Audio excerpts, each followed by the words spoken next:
He didn't know how long they sat there, but he recognized Megan's voice immediately. He's out there somewhere. I can feel him. I've always felt when he's around. I just hope he'll stop and talk to me so I can explain what we mean to each other. I have to make him believe me. The second interlocutor must have been Mary, but she spoke more softly and was a little harder to understand. I'm coming to believe that he doesn't want to be found, or at least doesn't want to talk to you. Look, we've been coming to this godforsaken piece of shit land for the last couple months, and we still haven't found him. These people aren't helping. Some of them are probably purposely keeping him aware of where we're looking so he can go somewhere else. I've never seen someone so good at hitchhiking to stay off the grid for so long. Hell, we drive these highways so often, we should have seen him hitchhiking. I know, but I need to find him and explain. I think he figured it out the day he got here and you let him catch us. I just don't think you prepared him well enough for it. I know. I should have broached the subject of polyamory earlier.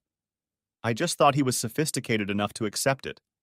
It doesn't mean I love him any less, but I have to say it to his face. He won't answer emails or texts, and he certainly doesn't pick up the phone when I call. Mary snorted. Well, given that cell service here in God's country leaves a lot to be desired, it's not out of the question that he could have abandoned his phone. But that already sounds like a quest for the Holy Grail. If he doesn't want to be found, we can't keep traveling. Next trip, Mark will have to stay home and I'll have to work part-time to piss off my boss about how often I'm missing. I don't know how your employer gives you time off. I told her my husband is missing and I need to find him. She's been very patient with me, but I need to go back to your place and work for a couple weeks and then go looking for him again. Somehow I think he stayed here in the Sandhills. I don't know why. He's never mentioned this place in all the time we've been talking. He has no family here, and he certainly can't work without a car. Do you think he bought another car or a pickup and just left his truck in Hyannis to keep us guessing? Megan probably shrugged, but since Missouri couldn't see her and certainly wasn't going to stand there looking at her. I don't know, but I don't think so. He spent very little money since he left. There was nothing in the fuel receipts after the first few days. I wouldn't have even known he was in the area if it wasn't for the warning I gave to law enforcement. A state patrolman spoke with Kelly after he was spotted. He was working at that first ranch we checked. I think the rancher alerted Kelly that we were there because we sure didn't get any help from him. I can't imagine Kelly doing such a chore. He's an office worker who occasionally has to travel to look at properties all over the country. What could make him believe he could do what they do on the ranch? And to think they live so primitively. Outhouses and no internet, I couldn't do that. Missouri almost laughed, remembering his prejudice when he first came to Round Bar X. His first overall impression wasn't that far off from Mary's. He resigned himself to the fact that he had never sat in a public place and commented on his perceptions of how backward he thought the ranchers lived. Someone in the cafe must have been eavesdropping on Mary and wasn't prepared to help her or Megan find this Kelly free. Suddenly, he shook himself. He was so used to being a man named Missouri that he was beginning to see Kelly as a stranger, someone he had known in the past, but who now had nothing to do with him. Was he really losing his mind? As the women continued to talk, he pondered the difference between Kelly Free and Missouri.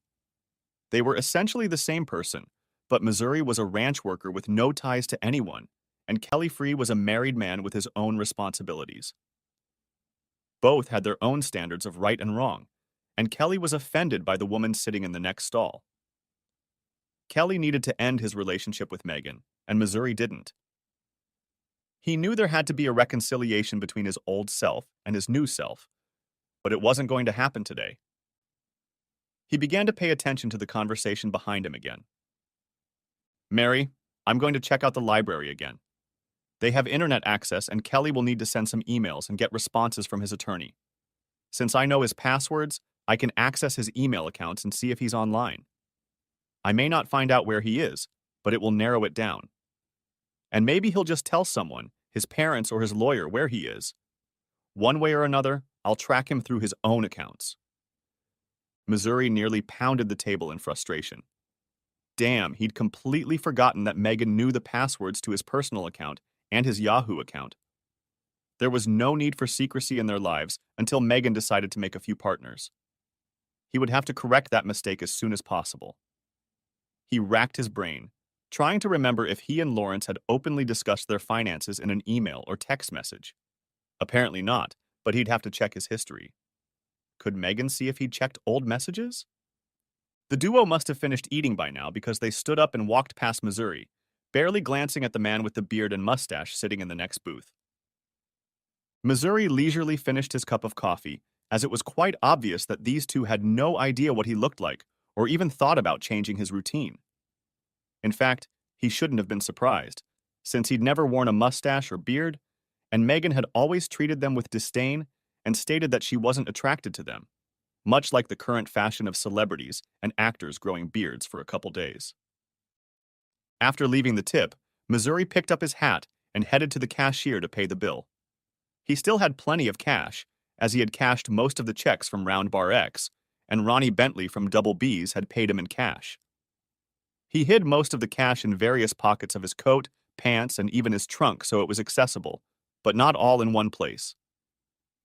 He went out and bought some hard candy. He had always read that the old cowboys liked hard candy when they hit the trail. He also bought a couple pints of good whiskey, for medicinal purposes only, of course. He carried the plastic bag back to camp. He must have been very quiet as he approached the camp because he startled the man who was going through his bags and belongings. Before he could think about it, a .45 caliber pistol was in his hand and pointed at the intruder. "Hands up." The man froze in place and slowly rose to his feet. "Turn around, asshole. I like to see who I'm shooting at." The man slowly turned around. It was Mark Brooks, and he had a very pale, almost green complexion. Missouri didn't give the appearance of knowing the man. "Well, sonny boy, what the hell do you think you're doing?" Mark managed to squeak out a comment. "I'm looking for someone." "Well, asshole, you won't find him in my bags. Empty your pockets." "What?" "Look, asshole, I can shoot you right where you're standing. I bet no jury here would even leave the room to decide I was justified in shooting a common thief. You'll be dead, and hell, I can be gone long before they find your stupid, shitty body. Now empty your pockets so I can see you're not robbing me. Looking for someone isn't a good excuse to steal my stuff." Mark tried again. "No, I'm really looking for someone. It's my best friend. My wife and his wife are in town right now looking for him, and I thought I'd see if he'd set up somewhere nearby. We tracked him down and we think he's around here somewhere. His name is Kelly Free, and we need to find him to take him home. I just wanted to see if anything in the owner's bags would identify him, since there was no one here when I got here. Please, you must believe me. Maybe I do, maybe I don't. I won't say it again. Turn out the pockets on this log, or I'll make a hole where you don't want it." He was in no hurry to obey, and Missouri put a cartridge between the chump's legs. He knew he could not fire another shot, as it would disturb the horses, and the first shot would attract someone's attention. Any subsequent shot would cause people to call the sheriff to investigate, but Mark probably wouldn't think twice about that. He seemed to almost lose control of his bowels from the first shot. Mark turned out his pockets with shaky hands. Missouri was thinking fast. He had to speak in a low and husky voice so Mark wouldn't recognize him. Apparently, his beard and mustache and wide-brimmed hat served as a good disguise. Seeing that Mark had nothing belonging to him, Missouri told him to gather his belongings and put them back in his pockets. Missouri then pushed Mark to the edge of the camp. As he did so, he tried to speak softly. "Why don't you leave this man alone?" Missouri put the .45 caliber pistol back in the holster on his waistband. Mark began to lower his hands. "He's my friend, and he should be hurt. We want him home so he can heal. His wife wants to apologize and bring him back into her life. If nothing else, she just wants to talk to him face to face. She loves him, and he's been gone for months." Mark suddenly gazed intently into Missouri's face. His fright must have passed, and something seemed familiar to Missouri. "What's your name, stranger?" "They call me Missouri." Now Mark's suspicions were aroused. "Why do they call you Missouri?" "Well, everyone has to answer to something. Tex is too common a name, Oklahoma is too long, so is South Dakota. Iowa just sounds silly, Kansas isn't too popular in the beef state, and Nebraska would be a silly name here in Nebraska. And I don't bow Aksar Ben, which means Nebraska backwards. If I were in Missouri, I'd probably be called something else. But what's your legal name? The .45 came up again. You know, if you ask something like that, you might feel very bad, very bad. For all you know, I'm a fugitive felon. So why don't you learn a little lesson and go back where you came from before you find something you can't digest well? Mark's eyes went wide as the .45 still looked like a gun to him. He nodded and slowly backed away. Stumbling a couple times, he turned to see where he was going and was soon running for his life. He didn't look back. Missouri smiled crookedly. Yes, now they would know what to call him when searching for him. Mark was no fool. The disguise had worked for a little while. It wasn't really a disguise, but rather an easy way to come to terms with being away from civilization. Missouri immediately began setting up camp. Wherever Mark had parked, he had to get there quickly. Either the sheriff or Megan would be looking for him soon.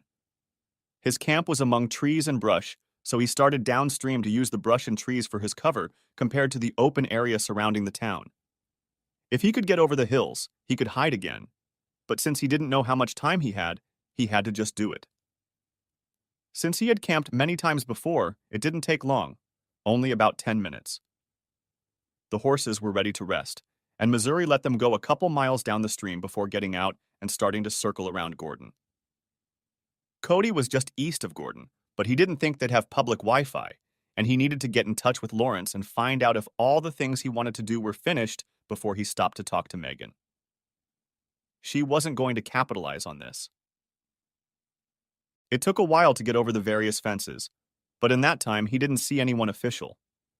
The random pickups and cars that passed by as he crossed the highway didn't slow down or make any movements that would make him think they were interested in him. In fact, most of the locals just waved and moved on.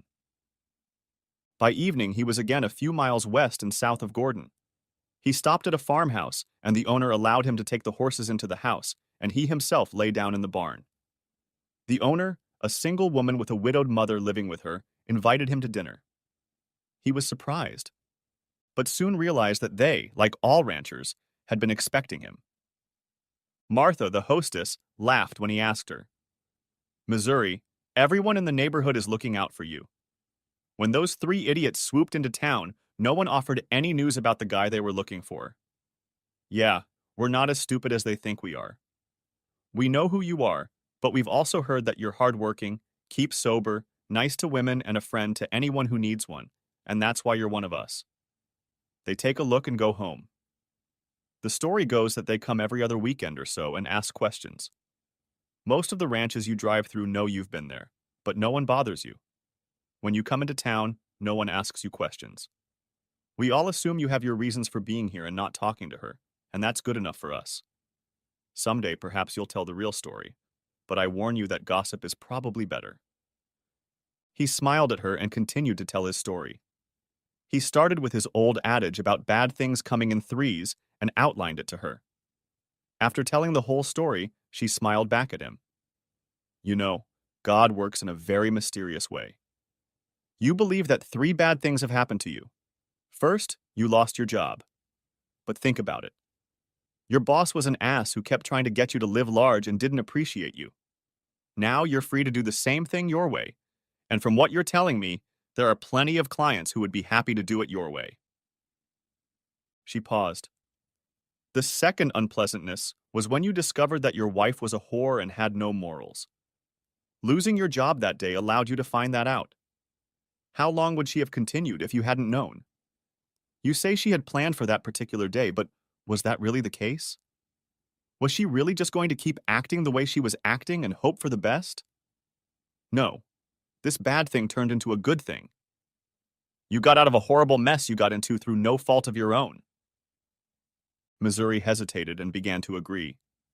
He was healthier and more mature now than he had been when he worked for Jerry Myers. He thought his plans ahead, though now it seemed to him that he lived day to day, traveling on horseback. She continued. Third, your pickup broke down in Hyannis. Things probably couldn't have been better if you had planned for it.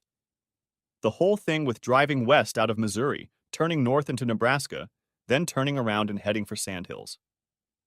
I believe God was sending you for healing. He wanted you to meet that rancher. He wanted you to calve and make hay.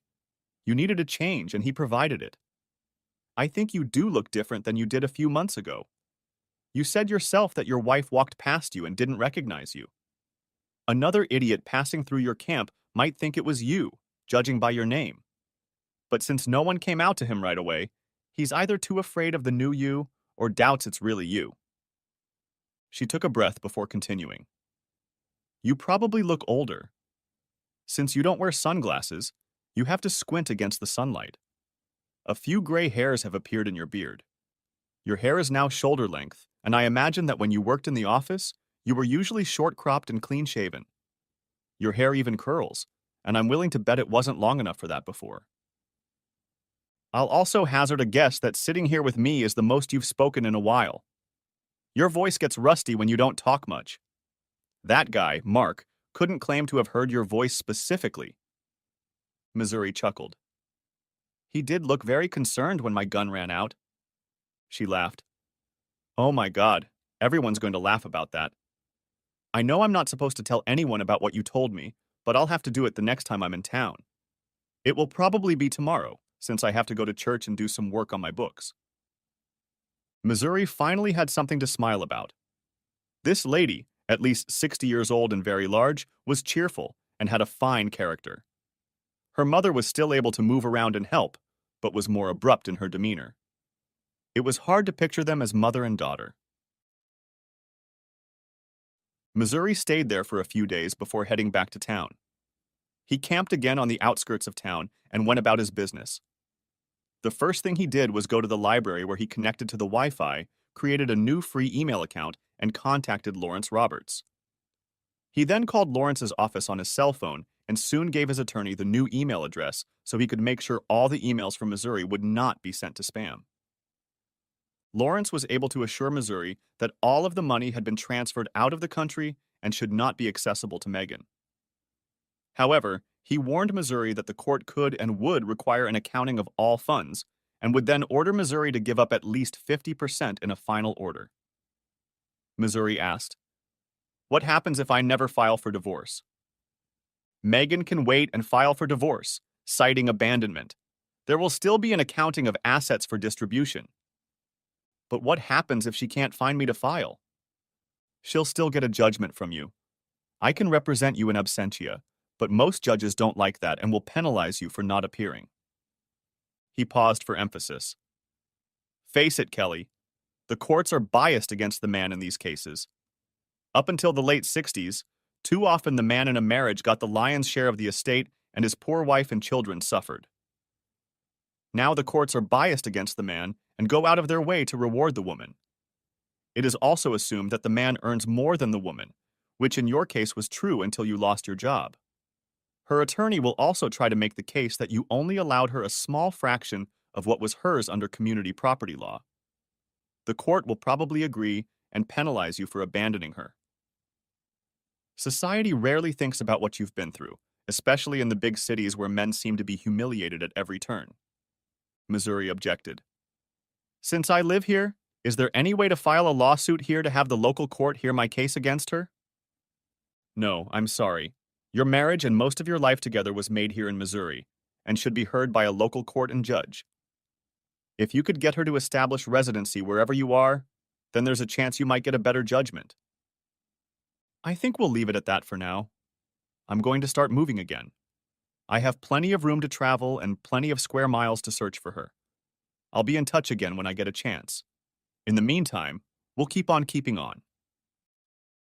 A few days later, Missouri went into town to the store and bought a pay-when-you-go phone, so he wouldn't have to keep his regular phone turned off and without a battery in case Megan could track when he used the phone. Back at camp, he found that he had a pretty good signal and decided to call his ex-wife. He tried calling home first.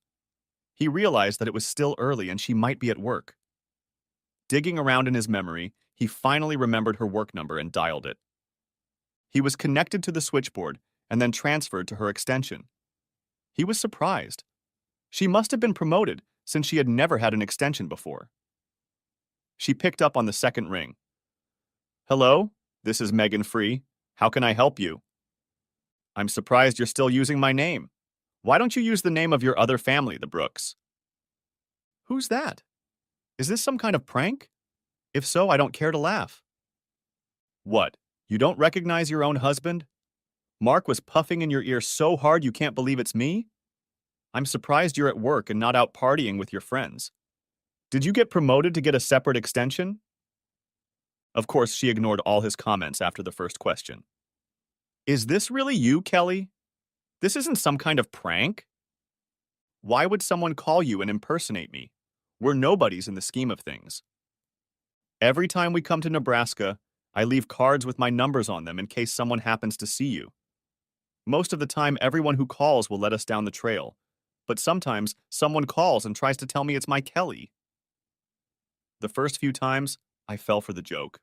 God, I hate people like that. She must have checked her display. Hey, that's not Kelly's phone number. What's going on? I don't use my phone if you're trying to track me down. That's not why I called. I want you to stop looking for me. I don't want to see you, talk to you, hear about you, or have anything to do with you or your cronies. Leave me alone. File for divorce. The court will give you half of everything, and I'll have my lawyer arrange for it to be in your possession. Just forget you ever dated me, get your maiden name back, or take Brooks's last name as your own. But Kelly, honey, I love you and I miss you. Please come home or meet me somewhere so I can show you how I feel. Yes, you love me so much that you entertain our best friends and think I should be happy for the leftovers. Tell me, how long were you going to go behind my back? Please don't lie, because I came home early that day and you had no idea I was going to do it. I don't. I tried to introduce you to the concept of polyamory, but I was afraid of how you would take it. I guess I was right. You didn't take it very well. Holy shit, Sherlock. What could have put that thought in your head? Wait, it doesn't matter anymore. Your excuses don't mean anything. Just leave me the hell alone. There was silence for a few moments. Missouri was about to hang up when Megan spoke again. She was hard to understand as she must have started crying. I love you and I miss you. I want you back in my house and in my bed. Please don't hang up on me. Why do you want me back? I'm giving you $2,000 a month to help you with your expenses. You must have gotten a raise due to the promotion, so you don't need much of my money. You have 2 people who I assume will move into your house immediately and keep you warm at night. You don't need me, especially as I am now. No, you don't understand. I love Mary and Mark, but I love you. They will never replace you. We don't have the connection that you and I have. Mark and Mary, don't dream together like you and I did. I want and need that. Missouri snorted derisively. That's not going to happen. I don't dream about you, and what's more, I don't think about you for weeks, just wondering if and when we'll meet by chance. I'm still trying to decide if I'm just going to leave, beat the crap out of you and then walk away, or decide I need a little borderline justice. What do you mean by borderline justice? In the old days, an adulterous woman and her lover, or lovers in your case, could be killed and the court wouldn't care. If you listen to some of the gossip around here, the sense of frontier justice is shared by about 50%. The rest just think you're a fool and should stay in town where fools are treated more tolerantly. I guess I won't know how I'll react until the very moment we're face to face. So you're warned. Megan continued to cry. Some noise could be heard in the receiver, but Missouri couldn't make out what was being said to him. Megan closed the receiver, but he could hear her tell someone that she was okay, and that she was just trying to talk to her husband. When she returned to talk to her estranged husband, she was talking to a dead cell phone. Missouri regretfully noted to himself that he hadn't been very polite, turned off the phone, and went to work to make himself a midday lunch. He thought about his remark about how little he thought of her now. It was true. He was more concerned with keeping his packs from wearing out on the pack horse. He was thinking about his next destination. He thought about the weather and how it might affect his journey. He thought about how to help the nearest rancher he came across. But he rarely thought about Megan and their marital failures, except for how she disrespected him and their vows, or occasionally tried to argue that they should reconcile. Increasingly, days or even weeks passed before he gave her any thought at all. Right now, he was a little angry that she was still trying to see him, but his anger was fading compared to the white-hot rage he had felt the day he had stumbled into the love nest. He was also no longer baffled and confused. Marriage no longer existed if his wife thought she could cheat with impunity and expect him to just accept it, and worse, join her. He wasn't some college-aged, hormone-driven boy looking for girls with no morals. No, he was an almost middle-aged man who intended to start a family with the love of his life. And she turned out to be just an overgrown sorority slut. In fact, his distancing himself from Megan and their marriage was doing just what he hoped it would. To be honest, he was quickly moving into a stage of indifference towards Megan. He was beginning to forget about her and her actions. Soon he would be able to just shrug at the memory of what she had done to him and their marriage, and maybe sigh at what could have been. Finishing his lunch, he told himself that he should file for divorce from her soon and take control away from the witch. She could use some delaying tactics, but not prevent the divorce. With that thought in mind, he logged onto the internet on his phone and sent the appropriate message using his new email account. Soon, it would be ready. The next morning, he broke camp fairly early and headed south again. He intended to stop at Circle Bar X and see Bill and Connie Blaze for a while. He was sure they would gladly welcome him back. The season was winding down and he wanted to find a more permanent place before the first frost made sleeping under the stars uncomfortable. He had traveled halfway to Hyannis in 4 days when he noticed smoke on the horizon. Damn, a forest fire could be very dangerous here. He set off to find the hearth of the fire and then tried to call for help. As he approached, the smoke dissipated, leading him to believe that the fire had died down and was not growing. Suddenly, as he crested a small hill, he saw exactly what was burning. There was a helicopter that had apparently made a hard landing in the meadow below and caught fire. The fire seemed to have gone out, and thankfully the green grass didn't catch fire. He wondered if there were any survivors among them. When he got closer, he saw someone moving near the wreckage. A lone woman was dragging something. When Missouri got close enough, he called out, "Hello, camp," as he didn't want to scare the survivor. The woman didn't look frightened. Moreover, she immediately raised her hand and waved at him. As he approached, she covered her eyes and looked at her savior. "I'm so glad to see someone. We went down yesterday, but figured someone would be looking for us until now." Missouri got off his horse and tossed the reins and a rope for reins. These were quarter horses, and they wouldn't budge unless they were badly spooked. "Are you the only survivor?" "No, my partner Jane was hurt. She's over there under the canopy. I think she broke a few vertebrae in her back on impact. The pilot is dead." Missouri assumed it was a medical helicopter. "Where were you headed?" "We were flying from North Platte to Valentine when we started having electrical problems. The pilot tried to land us, but the engine stalled and we were too close to the ground to safely descend the plane. After the collision, I got out of the airplane and went back for Jane, but I didn't get to Sam before the fire started. He was unconscious, so I don't think he was hurt much by the flames." Missouri nodded. "Why were you so far west if you were headed to Valentine?" He waved his hand toward the northeast. "It's over there, and you're not in a direct line between North Platte and Valentine." "Oh no, that can't be. No wonder they haven't found us yet. They'll be looking for us to the east. Sam said he didn't trust the GPS after the power surge, but it must have led him here. The radio went out during the power surge, and we didn't have time to use the satellite phone before we went down." "Why not use it now? You should be able to get into the satellite." "It was in the bird when the fire started. I grabbed my survival gear and threw it to safety, then went to get Jane. It was too hot in the cabin by the time I freed her." Missouri nodded. By then, they were near a small shelter.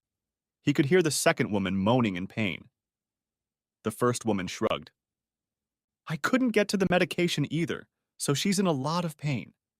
With her injuries, I can't move her anymore or she might have permanent spinal cord damage. She's a nurse and I'm an onboard paramedic. I've made her as comfortable as possible. Missouri looked around, then pulled out a pocket GPS unit. After studying it for a minute, he came up with a plan. Look, there's no cell service here either. I see there's a ranch about 10 miles south of here. Unless there are a lot of fences in between, I can get there in a couple hours and use their phone to call for help. I've programmed your location into the GPS, so help won't have to search long to find you. I will leave my pack horse here as it has food in it. There is also a small stove and a tent here if you need it. The paramedic nodded. I wish we could go with you, but we'd better stay close to the bird in case the emergency locator suddenly goes off before you get to help. Missouri quickly removed the packs from his pack horse and staked it out to get to some good grass. Then he climbed back into the saddle. Before setting off, he gave it a moment's thought. Since you'll probably be gone before I can get back here, just tell the others to leave my horse and packs here, and I'll come back and get them. She nodded. Good luck to you and your partner. I'll call for help as soon as I can get to the ranch. With those words, he did something he very rarely did. He never wore spurs, as there was no need to go fast, but now he kicked the horse's foot over the spurs and started at a gallop. It was too far for a spur race, but he and his horse would make it in time to escape. Stopping only to swing over a couple of fences, he picked up the pace. The horse rested while he pulled out the braces and lowered the wire so they could get across safely. He didn't bother to fasten the fence back up. The usual tension of the wire should have sufficed for the time being. Missouri, as he expected, galloped into the ranch yard a couple hours after leaving the crash site. Fortunately, the rancher was home, so he didn't have to search the house for a landline. After explaining his mission, the rancher called local authorities. It was about a 30-minute drive to the nearest fire station and ambulance, so the rancher and his handyman traveled by pickup truck and UTV to the scene. Extra blankets, food, water, and bandages were hastily thrown in. Armed with Missouri's GPS data, they were soon blazing on the horizon. Missouri didn't go with them, as he needed to take care of his horse. He took off his saddle and began rubbing the animal down. As he worked, he heard and saw several helicopters. One appeared to be a military helicopter and the other possibly a medical helicopter. Both were flying on a course that should have gotten them to the site without any problems. He assumed that the local sheriff's department had told the searchers where the helicopter had gone down. The paramedic, whose name Missouri realized he had never asked, and her partner Jane would soon be on their way to the hospital. After letting the horse rest, Missouri got in the saddle and set off to fetch the pack horse and the remaining supplies. Along the way, he replaced staples in a hedge. The fire department and the local ambulance were on the scene when he pulled up to the crash site. A large car was parked so as not to leave a trail that might interfere with the investigation, and a couple of smaller cars pulled up close. An ambulance was also parked away from the accident scene. Somehow it missed the return of the rancher and his crew, as it was the only civilian there when it reached the crash site. The sheriff and several deputies were present to guard the scene and keep gawkers and predators away. One of them told Missouri that the poor pilot could not be moved until the NTSB arrived on the scene. Missouri shook his head at the disrespect for the dead, but decided it was no longer his concern. He did what he could. He began to pack up his horse to continue his journey.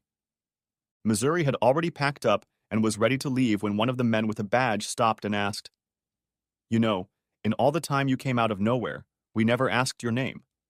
Surely the investigators will want to know who you are." "I guess you're the guy named Missouri, am I right?" Missouri nodded. "You've probably heard my story.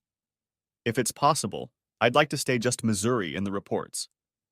I'm not quite ready to see my wife yet, so I need a few miles between here and where I'm headed. Could you also please not tell them which way I'm headed?" The sheriff nodded. None of the firefighters or medics were close enough to hear the conversation. Later, they would all just say they looked up, and Missouri had already disappeared behind the nearest hill. Of course, the sheriff was no fool. He knew Missouri's real name and gave it to the NTSB investigators, but didn't tell the reporters when they arrived on the scene. Missouri didn't realize it, but his travels were approaching legend status. Megan and Brooks continued to travel to the area regularly, but every person they talked to allegedly saw Missouri in different places, sometimes many miles away on the same day. He was credited with rescuing ranchers and travelers. All claimed to have heard from someone talking to someone who had spotted him and his horses. Sometimes he was seen wearing a brand new white hat, reminiscent of the Lone Ranger, sometimes a black hat. His horses were remarkably different. Some witnesses swore he rode a Palomino that was almost pure white. Others thought he rode a roan, maybe even a paint. Every case that was made against him gave him an almost mythical status. Girls and young women swore they had helped him in his time of need. Each of them smiled secretly when asked exactly what kind of help she had given him. Several of the ranchers where he stayed for days or weeks had daughters of suitable age, and they all claimed that Missouri was a true gentleman in every sense of the word. And his skill as a cowhand approached the legendary. Some communities said he even participated in local rodeos under an assumed name and always won the cowboy competitions of bronc riding, calf roping, harness roping, and bull wrestling. He was never a bull rider or bullfighter. No one has ever been able to explain the reason for this. His horses also had legendary status. Many cowboys claimed that they were allowed to ride Missouri horses in corral competitions, as well as in barrel racing and team roping events. One barrel racing contestant claimed that her horse went lame before the event, and Missouri demanded that she get on his horse, even though he had never competed in a barrel race before, and that she won that night. Missouri was just outside Circle Bar X when a state trooper stopped him for a chat. It was rather odd. He couldn't have been speeding on horseback and was riding parallel to the highway, but kept off the road. This was in case Megan and her lovers were nearby. As it was, the patrolman stopped at the gate and waited for Missouri to approach him. He noticed that Missouri was now carrying his .45 on his hip. "Son, could you light a cigarette for a couple minutes? I'd like to have a little chat with you if you don't mind." Missouri threw a leg over the pommel and horn and leaned back. "No, I guess not. I don't need to go anywhere anytime soon. Just heading down the road." "This isn't Bill Blaze's ranch, is it? They say he's a close friend of yours." "I wasn't so much a friend as a mentor and boss when I first came to Sandhills. Gosh, has it really only been 4 or 5 months? It seems like it's been much longer, but the days are getting shorter and the nights colder. I expect he'll need help all winter." "Oh, I don't think that will be a problem. The last time I spoke to him, he mentioned that I could meet you, and he asked me to tell you to let you know that the latch will be on standby anytime you return to the area." He paused. "Have you spoken to your wife? She still calls us occasionally to see how you're doing." "I talked to her on the phone once. I told her to file for divorce and get on with her life. I did just that. Why is she still bothering you?" "Well, it might have something to do with the stories that are going around." "What might those stories be?" That's when he found out about all his supposed worries. The patrolman grinningly told Missouri about all of his exploits that he could remember. Missouri was amazed and a little stunned. In this short time of one long summer, no man could have accomplished a fraction of what the patrolman was telling him about, and he was talking about it. The patrolman waved his hand. "Hell, we all know it, but a little mystery, a little romance because of the mystery, and a couple of real-life events, and things like that take on a life of their own." Missouri shook his head. "Sounds like those old novels about the Old West. I bet most of them are fictionalized stories featuring real people." "Yeah, you probably can't sell it now, but I know there are at least 3 people on Facebook and Snapchat who impersonate you and argue at length about which one is the real Missouri. The funny thing is, none of them give your real name. Either they don't know it, or they keep it quiet to prolong the mystery.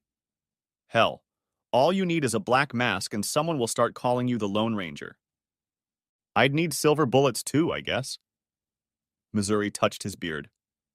"I guess I'd also need to be clean-shaven to be a good guy." They both laughed merrily. Soon the patrolman let Missouri go down the hills, and he returned to his patrol. After he told his fellow patrolman about his conversation with Missouri, his legend grew even more. A day later, he was back on the land of Circle Bar X. He had made a decision. He would see if Bill needed help for the winter. If so, he would light a light and position himself where he would be comfortable at night. As he practiced on the cows and steers he came across during his travels, his galloping skills improved. Although he didn't believe he could become a better shot, he already had some of the necessary skills. If Bill didn't want him back, there were a few others, like Ronnie Bentley on Double B, who would need a helper for the winter. When he entered the ranch yard, there was no shouting heard. He wasn't galloping at a high pace like in the old westerns, and he figured someone had seen him before he moved in, so he didn't think he could surprise anyone. And he was right. The Blazes and Butch were out of the house when he pulled up. "Hey, stranger, I'm sure you wouldn't mind a cup of coffee and a comfy chair after traveling through the hills." Missouri chuckled. "Yes, sir. That would be nice. May I let my horses out in your corral?" Bill grinned broadly. "Well, I don't know about that. Are you still the same Missouri that galloped out of here at the beginning of summer?" Connie lightly patted her husband on the head. "Missouri, don't stand for his jokes. 10,000 comedians out of work, and look what I got. Come in the house after you've taken care of your horses." Bill and Butch continued to giggle as they helped Missouri take the saddles and girths off the horses and gave them a quick wash and some grain after they got them into the corral. Then they helped drag all of Missouri's belongings into the bunkhouse, where Missouri was pleased to see that he still had the same room. Haas moved out, but a new young assistant showed up. Butch began the introductions. "Missouri, this is Jesse. I call him Outlaw. He's still very wet, but we have hope." He turned to a very young man. "Outlaw, this is Missouri. Yes, a true legend." Young Jesse didn't have the tongue to meet a legend, so the handshake was tentative.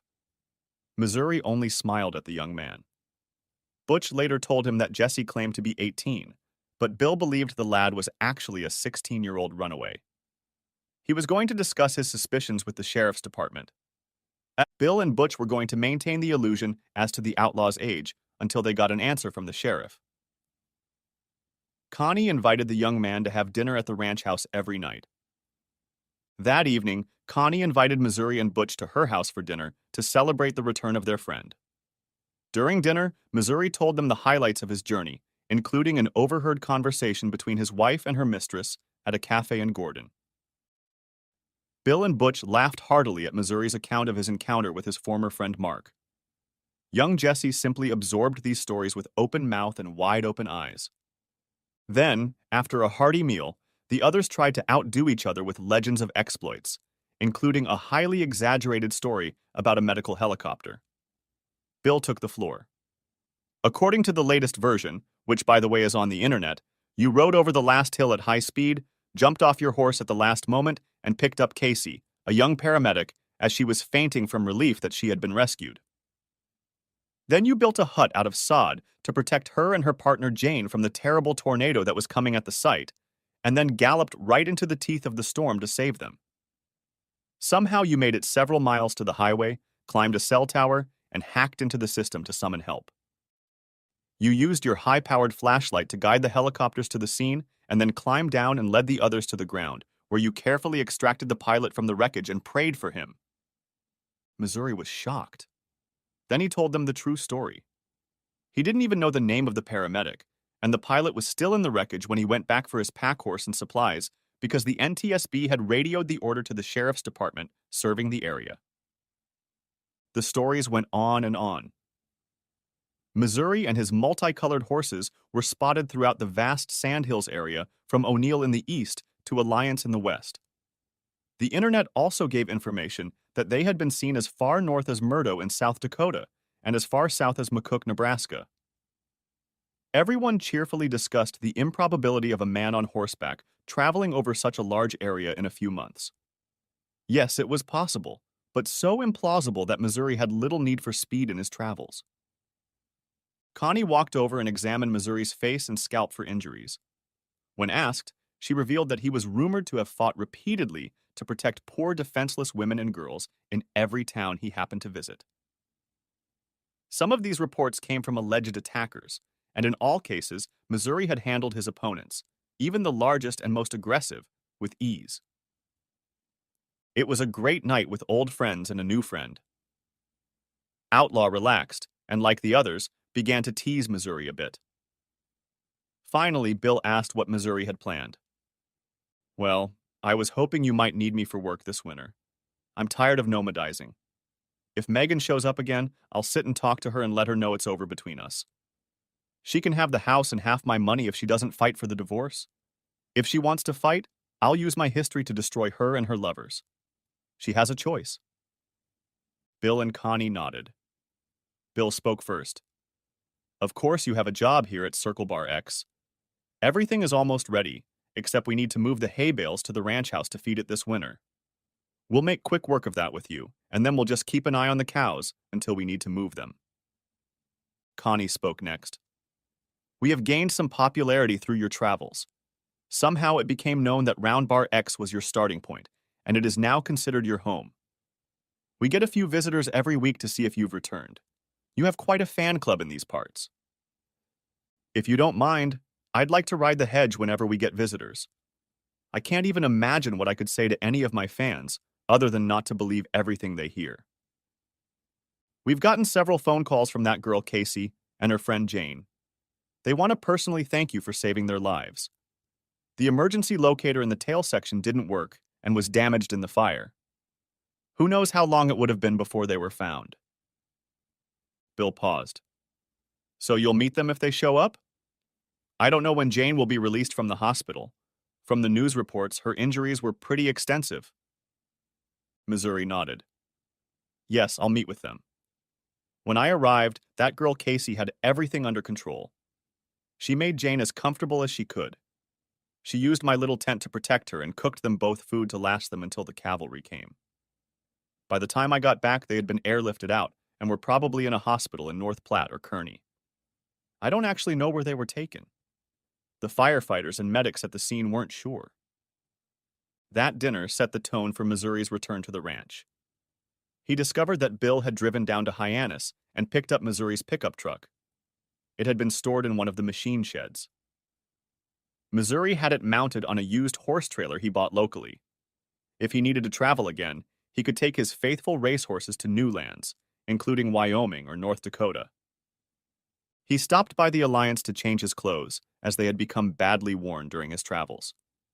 He used an old hat with a 3-inch brim and changed his beard to a goatee with a mustache.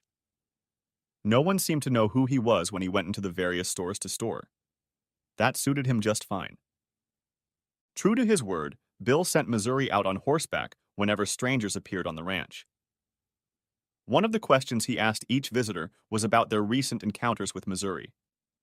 They all chuckled at the fact that the supposed meetings continued, even though Missouri rarely left the ranch for weeks at a time. It was late fall. The days were still warm, but at night there was a distinct chill in the air, and the weather service warned of frost. The last bales had been moved from the hayfields to the small pastures where the cows and bulls would spend the winter. Fences were always on the list of things to do. Missouri would ride his horse to check fences and spend some time practicing tying posts.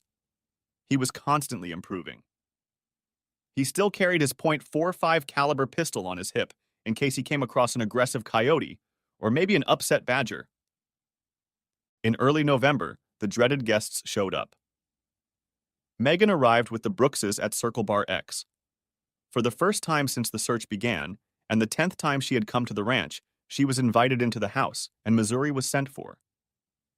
The Brookses were emphatically told that they were not welcome and that they must remain in the car. At this, they rebelled, but Butch had a word or two with them, and they suddenly stopped being so belligerent.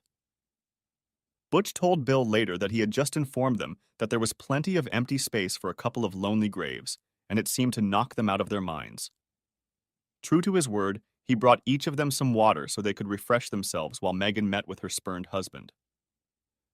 Connie introduced Megan to herself and Bill and asked her to sit at the dining room table with a glass of water. No attempt was made to strike up a conversation with her. In their opinion, Megan was an enemy of their employee and friend and had no need for polite conversation. Megan had to wait about 30 minutes before she heard footsteps coming from the kitchen area. The man who appeared in the doorway from the kitchen to the dining room was a stranger. He seemed taller than her husband. His hair was clearly longer than Kelly's. He squinted his eyes, as if he was used to looking at very sunlit expanses. He wore a black Western hat with an 8-inch brim that covered his eyes. The hat was pulled low on his forehead. This stranger also had a mustache and goatee, whereas her husband was always clean-shaven, even if he had to shave twice a day to keep his face smooth for his wife. The man barely nodded his head in acknowledgement of her presence. He set a glass of water on the table and sat across from her, leaning back in the sturdy dining room chair and crossing his legs. Well, Megan, you finally tracked me down. I want to let you know that I've decided not to avoid you anymore, so we can end this affair and move on with our lives. Megan answered nothing. She was still trying to reconcile this cowboy with her husband. His voice was familiar, but nothing else indicated it was Kelly, the man she had been married to for over 6 years. Finally, she held out her hand to Missouri. Is it really you, Kelly? He nodded. She looked around and saw Connie peeking out from around the corner. Are you trying to play a trick on me? Is this some kind of sick joke? I've been looking for my husband for months, and you're trying to get some ranch worker to impersonate Kelly Free. Do you take me for a fool? Where's my husband? Connie just shook her head and pointed at Missouri. This is the man who came to our ranch, broken and beaten. He gave us his name, but after that fateful day, he never spoke it again. This is Missouri, formerly known as Kelly Free. He has grown and matured more than when you knew him. He's learned and accepted the changes in his life. He's a better man than you deserve. And you need to sit down and talk and get your lives in order so he can heal and you can move on with your life. But that's a stranger. I know you don't like me, but how could you do this to me? How do you explain telling me Kelly is here and then bringing this guy? She broke down and started to cry. I need my husband. I need Kelly. Please bring him to me. I'm begging you to show me mercy. I've been looking for him for so long.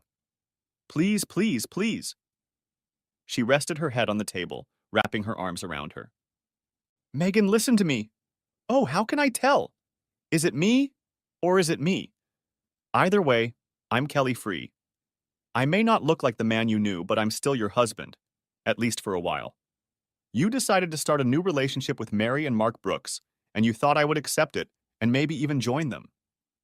I was so surprised, upset, and disappointed that I couldn't stay in Missouri any longer, so I drove here and got a job after my pickup truck broke down. I've been learning new things, traveling to find my way, and now I'm finally ready to meet you. Megan shook her head. This man, this stranger with facial hair, wearing a black hat, swarthy from being outside, looked like her Kelly. But this man seemed taller, more mature, stronger of character, with a body hardened by work. It couldn't be her Kelly, could it? She looked around. Connie Blaze came in, sat down next to her, and took her hand to comfort and encourage her. Kelly recounted several events that had happened between them before the affair. These events would not have been known to anyone else. Missouri took off his hat and placed it on the table. It was so hard to accept, but this man was her husband. He looked like a representative of the Old West. She looked to see if he had a 6-shot pistol on his hip. No, but there was a semi-automatic pistol there. Kelly noticed where she was looking. He carefully pulled the pistol from its holster and placed it on the table next to his hat. I'm sorry you don't feel safe right now. I carry this gun to shoot coyotes and sometimes rattlesnakes when I ride. Carrying it is so natural now that I ignore it and take it off when I don't need it. But why did you leave me? I love you, don't I? I left because it was obvious I wasn't enough for you. You broke the vows we made to each other in front of God, friends, and family. You took other lovers without discussing it with me. You have trampled on my heart, my feelings, and my desire to stay married to you. You showed the utmost disrespect to me in our marriage. I had to leave to deal with all of this. I finally came to terms with the way you treated me. But it was just Mary and Mark, our friends. We were just expanding our relationship with them. Sharing our bodies made us all closer. Maybe it felt that way to you. I felt betrayed, resentful, and sick in the head when I came home unexpectedly and found you all partying in my house, not to mention my bedroom. I had to leave before I did something humiliating or something that would cause great and lasting harm to you and your cronies. What do you mean by humiliate yourself? As I stood in the doorway watching, I couldn't decide if I should fall to the floor, curl up and cry my eyes out, or run to the bathroom to puke my guts out and then cry or just come in and beat you all up for what you did to me in our marriage. When you got out of bed and approached me, I was so disgusted that the only way not to push you away was to leave immediately, which I did. He paused to look at the expression on her face.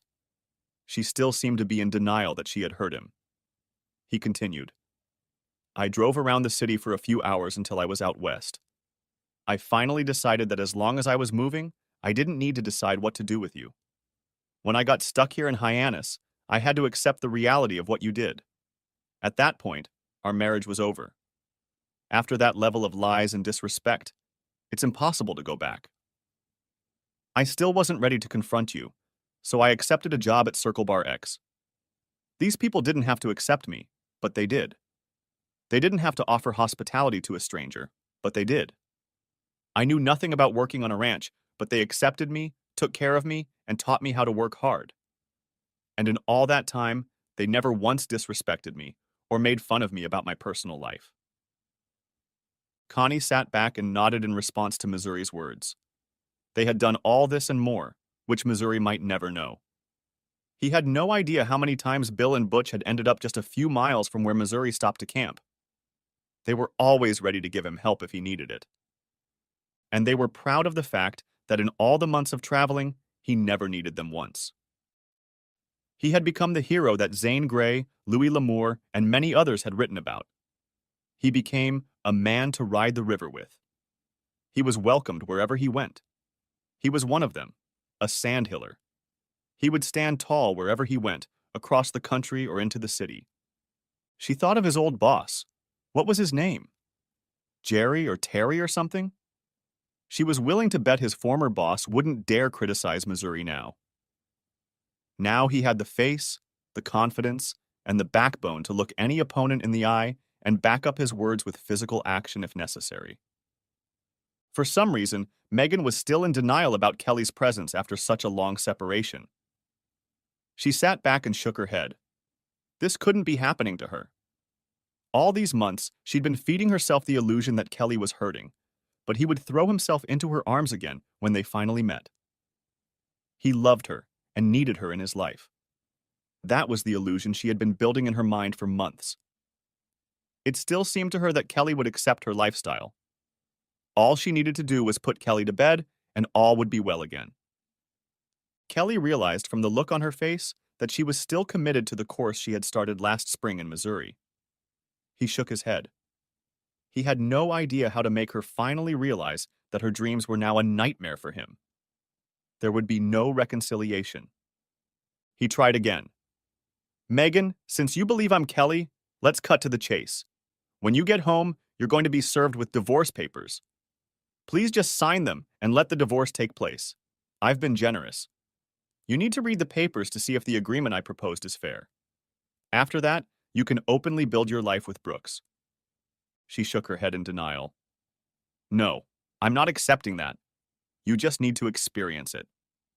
No, Megan, I won't. It's not going to happen. This lifestyle is not for me. You need to leave and not try to see me again. I'm coming to the judge's hearing. If you try to stop the divorce, I will call every news service I can find and tell them the whole story. Your parents and friends probably won't want to be around you anymore because they won't believe your shitty lifestyle. The Brooks will probably be embarrassed, and I think they'll dump you when things get a little rough. Just sign the papers, and you can live in your delusion for as long as you want. He stood up and walked away from the table. He finished speaking, though Megan was still trying to somehow justify her lifestyle and pull him into her sewer. As she spoke, she tried to stand up, but she was having a hard time doing so. He hadn't noticed it before since he was only looking at her face, but her stomach was bloated. So, looks like Mark had a pretty good swim. When are you due to give birth? Do your parents know who the father is, or are you lying to them? She gestured to her belly. It's your credit, Kelly. Part of the joy of the day you came home early was the anticipation of joy when we told you were going to be a dad. I was hoping that news would help you be part of the process, since Mark and Mary have already agreed to be godparents. He burst out laughing. Do you really expect me to believe this new pile of horse shit you're shoving down my throat? Do you really believe that the news of your pregnancy, possibly with my offspring, but more likely Mark, will make me so happy that I will immediately jump into your cesspool of shit? You're more delusional than I could ever imagine. Missouri turned toward the kitchen door. When your bastard child is born, we'll do a DNA test. If it turns out he's mine, I'll gladly pay child support, but I won't ask for visitation or custody. As far as I'm concerned, it's not my child and will never recognize me. He can call Mark Daddy. Then he walked out the kitchen door. Megan rushed to stop him, but in time to see this man, her husband, almost a stranger, grabbed the reins and mane, jumped on his horse, and galloped out of the ranch yard at a good pace. Missouri didn't bother to look back at her tear-drenched face. Megan finally realized what she'd done. Ever since she'd discovered the pleasures of polyamory, her life had gotten worse, not better. All her plans had been in vain. She didn't have a husband. Her job was pretty shaky since she had taken so long to find one. Megan slowly crept back into the dining room where Connie was still sitting. She looked at the rancher's wife. He really is the father of my baby. Mark had a vasectomy years ago when he and Mary decided not to have children. We haven't had anyone else since we became exclusive. Connie couldn't resist. I think you've forgotten what exclusive means. Megan collapsed into her chair. I know. I really thought it would be good for us. 4 people loving each other wholeheartedly, without jealousy and in perfect harmony with each other. Everything I read online about it said it was a new way, a better way. Statistics say that there is less cheating in polymarriages and that most people are very happy in such relationships. Connie shook her head. Haven't you ever heard that you can't believe everything you find on the internet? Even us poor country bumpkins know that. Most cultures gave up on multiple wives or husbands years ago because it wasn't viable in the long run. I believe it is very rare that such relationships work and are not the norm. Trying to live with one person is hard enough, and trying to please multiple people is almost impossible. Megan began to cry quietly. She finally managed to pull herself together and looked up at her hostess. Tell Kelly I'm going home, but I'm going to fight for the divorce. His child needs a mother as well as a father, and that's the only reason I'm going to fight. She stood up and joined her lovers, and soon they were out of sight. The dust had not yet settled when Missouri returned to the ranch house. Connie told him about what Megan had said. He had only nodded. He hoped she would just get over it, but deep down he knew she wasn't going to go quietly. Life went on. Kelly returned to her hometown in Missouri for the divorce hearing. Lawrence filed all the necessary motions. Megan responded as promised. She admitted wrongdoing, but told the judge she had come to her senses and ended her relationship with Brooks. They remained friends, but no longer lovers. She asked for counseling. The judge took all of this into consideration and scheduled another court hearing in 2 weeks. During the wait, Kelly stayed with his parents. They were amazed at how much he had changed. They were also happy about the change, but were very disappointed by Megan's outrageous behavior. They truly loved her as a daughter, but for what she had done to their son, she was persona non grata. During the waiting period, Megan went into labor and gave birth to a beautiful baby girl whom she immediately named Kelly. DNA testing revealed that she is a descendant of Kelly Free. Kelly's parents forgave Megan a little so that they could bond with their granddaughter. Kelly visited the hospital before Kelly was released to go home. He didn't want to admit it, but she had touched his heartstrings.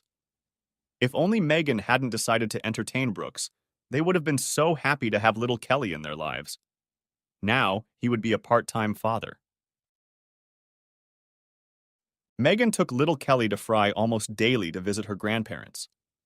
Kelly tried to avoid these visits. He always left immediately after Megan arrived. At the next hearing, the judge announced his decision. After reviewing all of the evidence, as well as the briefs, I have decided that spousal counseling would not be beneficial. Mr. Free, who I hear is also named Missouri, it appears that you have made a new life for yourself in Nebraska. I have read your official report and have also read other people's statements about you. If all this is true, you have abandoned Mrs. Free. He further ordered that 50% of the assets be turned over to Megan by the end of next week. He also ordered alimony for Kelly's support. There would be no alimony, better known as child support, since Kelly officially earned less than Megan. He also scheduled visits as usual every Wednesday, every weekend, and 6 weeks in the summer, even though Kelly had not asked for visits. He advised Megan to make sure that Kelly also had access to his daughter on at least half of the usual holidays each year. If Mr. Free comes back to this court complaining that you have not complied with my order and have made it difficult for him to have visits with his daughter, I will not be satisfied and will reconsider custody. I am tired of the bickering of so-called adults who use children as weapons. Do you understand me? Megan stood up and acknowledged the order. Your Honor, I would prefer that the divorce not take place and that my husband come home to me and my daughter. Since he is the one requesting the dissolution of our marriage, I will in no way deny him visitation, just in case he forgives me and wants to be a family again. Kelly made no comment to the judge. With the gavel ringing, the decision was made. Kelly and Megan were no longer married. He made sure that all of his assets, including the ones his lawyer had stashed away for him, were divided equally so that little Kelly would have no wants while her mother took care of the finances. The next day, Kelly left for Nebraska. His return, however, was anything but ordinary. While he was at his parents' house, he contacted some of his old clients. Most of them were very happy to hear from him and were willing to use his services to find new real estate. Now Missouri was in business for himself, but with a few twists. On his horse, which he named Leroy, a gelding named after the horse from the big and rich song Save a Horse Ride a Cowboy, he would travel to the places the companies wanted. He would spend a couple of weeks just traveling around the neighborhoods, even if they were in a densely populated area. He found that not only did he attract a lot of attention, but that the residents liked to talk to a man on horseback. In between trips, he worked on the ranch again. He enjoyed the manual labor. It gave him time to think and plan while his hands were busy.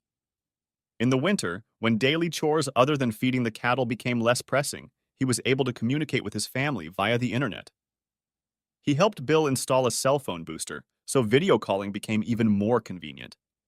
He was getting to know his daughter better and better, as she was at his parents' house almost every time he called. The locals were already buzzing about strangers coming to Hyannis looking for a legend named Missouri. Not a few minutes later, an SUV from out of state showed up outside Circle Bar X. At least its passengers didn't get out of the car with their noses up their asses and talk condescendingly to the Blazes when they introduced themselves. The man and woman were agents for a cable network specializing in movies about cheating spouses, and the internet hype about Missouri had piqued their interest. By the time they left, a promise had been made to keep Missouri anonymous by changing names, dates, and locations enough so that only those really in the know would know who the story was about. The working title is The Missouri Man, but Missouri's hometown will be changed. Missouri also had the agents contact Megan to get her opinion and approval, although this wasn't really necessary since the story was fictional. Butch was assigned as the liaison to Tinseltown. Missouri learned that this quiet man had a degree in communications and had lawyer friends. Along with Butch and Lawrence Roberts, Missouri soon had a public relations specialist and an entertainment lawyer. Very quickly, a corporation was formed, and Missouri became the CEO, with Bill and Connie on the board of directors and all Circle Bar X employees becoming shareholders. The next change came when Megan contacted Missouri about a job. Kelly, I need you to be more than just a face on the screen for your daughter. After I was contacted by the movie people, I realized I didn't want to live here in Missouri anymore. Your parents and I have talked. We'd all like to move. Is there anywhere near the ranch that we could move to so we could see you more often? I need something to do. Maybe there's some work nearby? Kelly was almost stunned. He hadn't expected a new twist in his life, and this wasn't a bad one. Actually, Megan, I need someone to help Butch with this movie. I think you're just the man to help. Let me call you back. He finished talking to Megan and called his parents to confirm the news. Ideas were kicked around, some discarded, but others thoughtfully expanded upon until a workable plan emerged. Kelly then went to the village council in Hyannis and presented his idea to build some very nice homes there on the outskirts of town. Someone from a larger community might have wondered why the village would need a few extra houses since the infrastructure could usually handle such an increase. But in the village, new houses were a strain on a small system and had to be carefully considered. Fortunately, the village was able to handle the increase and the new construction was approved. Megan immediately set about moving in. Kelly found a small but livable mobile home for her. Soon she and Kelly were settling into their new place. Baby Kelly was soon called Miss Missouri in honor of her father. One of the writers of the movie also drove the RV and parked at the campground, and the movie was immediately expanded to include these new events. The Man from Missouri was soon divided into several parts. The first part is the original story of betrayal and healing. The second part would be about divorce and redemption. The screenwriter was going to use creative freedom to get the couple back together. This part could end up on another cable channel specializing in love stories. The screenwriter was also thinking about how to include some legendary events attributed to Missouri in between the first and second installments to keep things interesting. Some advocated for an episodic series rather than just a couple movies. What about Missouri's personal life, you ask? No, it was over between him and Megan.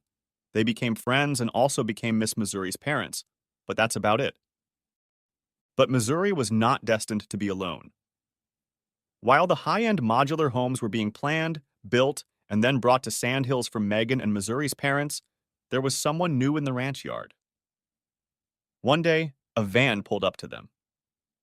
Missouri was just inside the cabin when a passenger got out.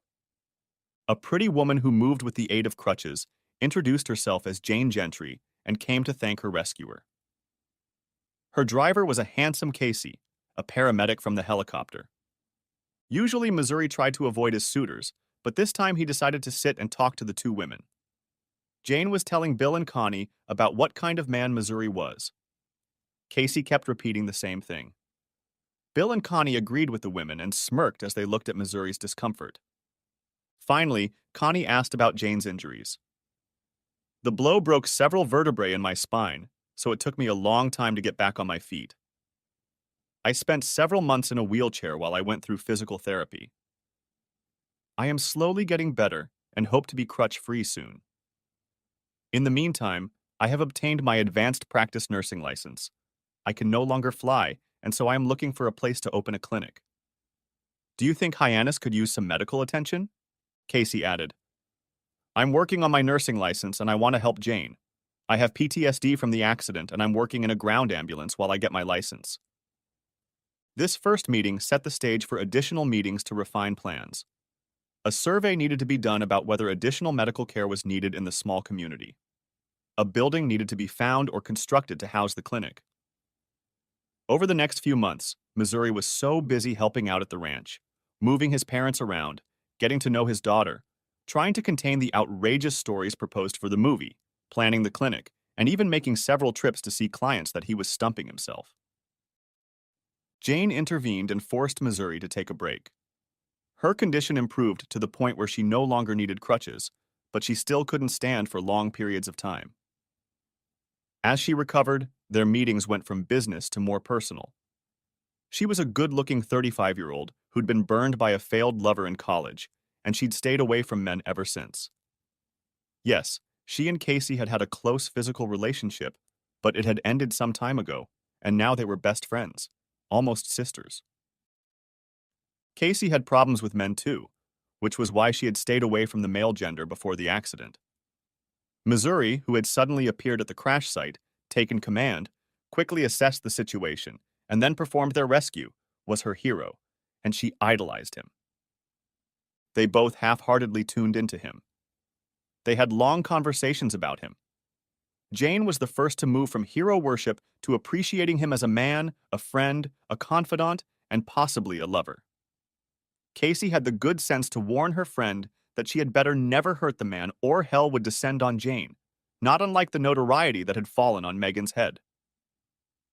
Jane convinced Missouri that it was time to get away for a while. It was now the beginning of summer again. The frosts were off the ground, and the hills were green and lush. The branding was over, and there were still a few weeks before the haymaking began. This time, she invited herself as a caregiver. She hadn't ridden much in her life, so she got a quick riding lesson. Missouri hadn't wanted to take her along, but after everyone, including Megan and his parents, told him that the days of traveling alone were over, he decided a companion wouldn't hurt. During that week of just riding and relaxing without leaving Circle Bar X, their phones were turned off, and they became more than just friends or caregiver and receiver. They became close to each other and were engaged when they returned. When the couple left for a week, Megan realized that she would now completely disappear from Missouri's life, except for her role as a coworker and co-parent. That's when she gave up and began to see Butch as her next and hopefully last love.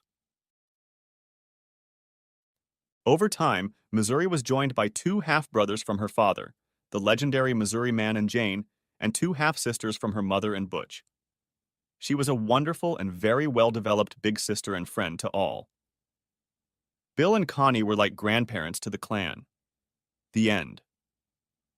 If you haven't watched the first part of this video, the link will be in the description.